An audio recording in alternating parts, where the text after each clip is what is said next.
एक वक्त की बात है, एक छोटे से गांव में एक गरीब यतीम लड़की रहती थी जिसका नाम लारी था। वो अपनी जालिम चची वनीता के साथ रहती थी। वनीता अपनी बेटी प्रिया से बहुत मोहब्बत करती थी, लेकिन लारी पर जुल्म करने में कोई कसर नहीं छोड़ती थी।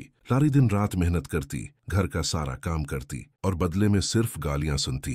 एक रात जब सब सो गए, लारी चुपके से घर के पिछले बाग में जा बैठी। आसमान पर चमकते हुए तारों को देखकर उसकी आंखों से आंसू बहने लगे। तभी एक तारा आसमान से टूटा और लारी के सामने आ गिरा। वो चौंक कर खड़ी हो गई। तारा आहिस्ता आहिस्ता चमकने लगा और उसमें से एक नर्म सी आवाज आई, मुत्रो प्यारी बच्ची, तुम्हारे आंसू मेरी रोशनी को जगा रहे हैं। तुम एक नेक दिल लड़की हो, तुम्हें तुम्हारा हक मिलेगा। लारी ने हैरत से पूछा, कौन हो तुम? आवाज आई, मैं उम्मीद का तारा हूँ। जब भी कोई दिल से नेकी करे, मेरी रोशनी उस तक पहुँचती है। तारे ने एक चमकता हुआ पत्थर लारी के हाथ में रख दिया और बोला, ये पत्थर जादुई है। जब तुम सच्ची नीयत से किसी की मदद करोगी, ये चमकने लगेगा। ये कहकर तारा आसमान की तरफ लौट गया। अगली सुबह लारी ने देखा कि उसके हाथ में वही चमकता पत्थर है। इस दिन से वो और भी मेहनत से लोगों की मदद करने लगी। कुछ दिन बाद बादशाह के महल से ऐलान हुआ कि शहजादी बीमार है और कोई दवा कारगर नहीं हो रही। लारी ने वो पत्थर शहजादी के तकिए के नीचे रख दिया। लम्हों में शहजादी की सांसें ठीक हो गईं। बादशाह ने हैरान होकर पूछा, बेटी तुमने क्या किया? लारी बोली,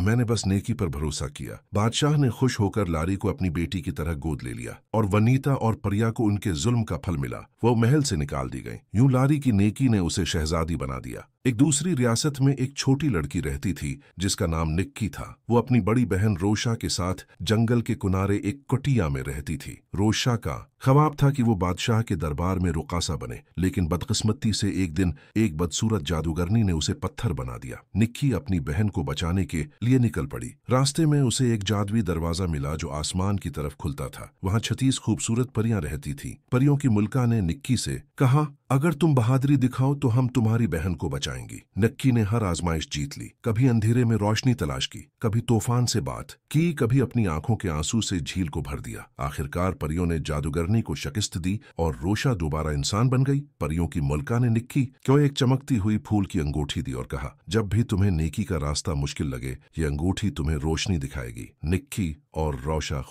खुशी गांव वापस आए। लोगों ने उनका इस्तकबाल फूलों से किया। एक दौर की सल्तनत में 5 भाई रहते थे। इनमें सबसे छोटा आदिल बहुत नेक दिल था। एक दिन वो जंगल में गया तो उसे एक कैद परी मिली जिसका नाम नूरीन था। नूरीन ने कहा कि एक बदकार जादूगरनी ने हमें कैद कर रखा है। आदिल ने अपने भाइयों के साथ मिलकर जादूगरनी के किले पर हमला किया। जादूगरनी ने उन पर जादुई तूफान फेंका, मगर लारी के जादुई पत्थर की रोशनी जो अब आदिल के हाथ लग गई थी से वो तूफान पलट गया। जादूगरनी चीख मारकर गायब हो गई और 5 परियां आजाद हो गईं। परियों ने वादा किया कि वो हमेशा इंसानों के नेक दिल लोगों की मदद करेंगी। आदिल और नूरीन ने एक दूसरे से वादा किया कि वो हर दिल में उम्मीद जगाएंगे। लारी के तारे से शुरू होने वाली रोशनी निक्की की बहादुरी और आदिल की नेकी से पूरी दुनिया में फैल गई।